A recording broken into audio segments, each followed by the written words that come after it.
A walk up Wall Street. This is how I get to work.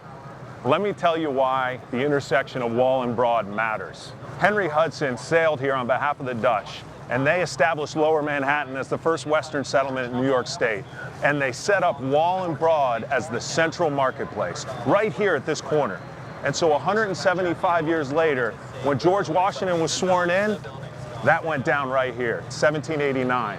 And in 1790, Alexander Hamilton, from just a block down, codified the first report on the public credit. That created a national financial system. Our economy exploded. But it all happened right here. Entrepreneurs, dreamers would come to this corner with their business ideas, their business plans, and they'd pitch them to investors.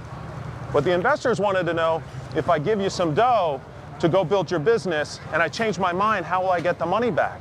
And so they just started trading the securities of those companies, the stocks of those companies, every single day, right here in the corner. Now, in those days, Officer Dwyer, morning. Morning, sir. In those days, there were only dozens of orders that would go down. Today, we process 50 billion orders a day. An order is something that says, I'd like to buy or I'd like to sell a security. But don't let the sheer numbers of today's market confuse you. Wall Street, the corner of Wall and Broad, is still the same thing it always was. We help great men and women raise capital to go out and make the world a better place. And then we facilitate the trading of the securities of the great businesses they build on an ongoing daily basis.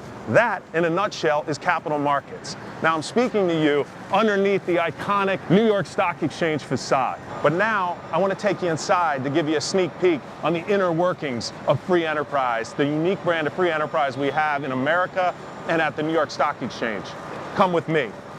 From our very humble beginning, we've become the most significant global exchange. We have 2,400 listed companies. We have about 30 trillion of aggregate value of those listed companies. The history of the stock exchange is in many respects the history of our great country. First, you had the industrialists that came and listed their companies here.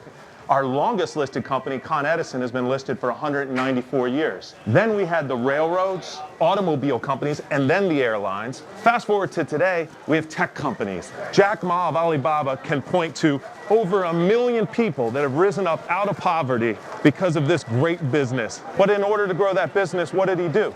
He came here to the iconic floor of the New York Stock Exchange.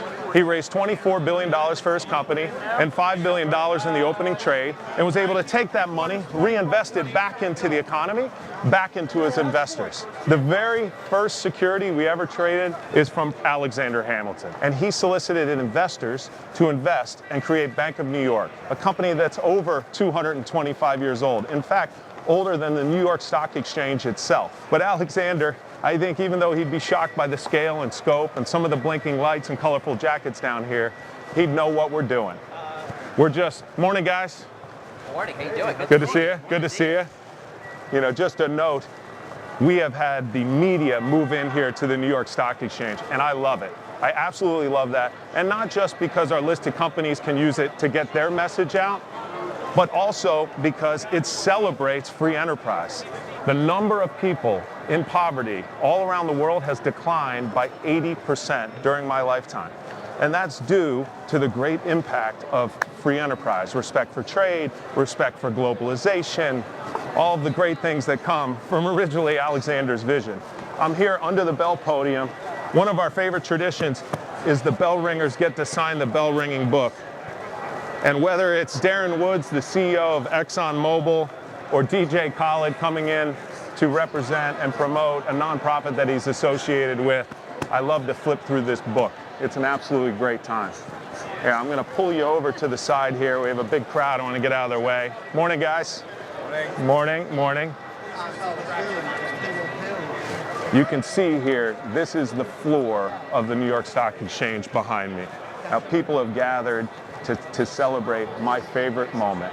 And as we're waiting for that moment to occur, let me just give you a few more examples of companies that have come here to go improve the world. We had a company, Penumbra, that came and did an IPO a little over a year ago.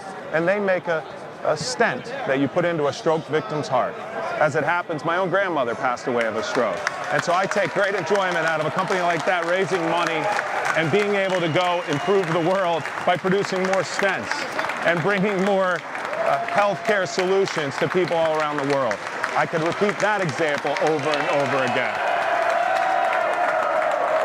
We're about to hear what I like to call the sound of capitalism, or the sound of free enterprise.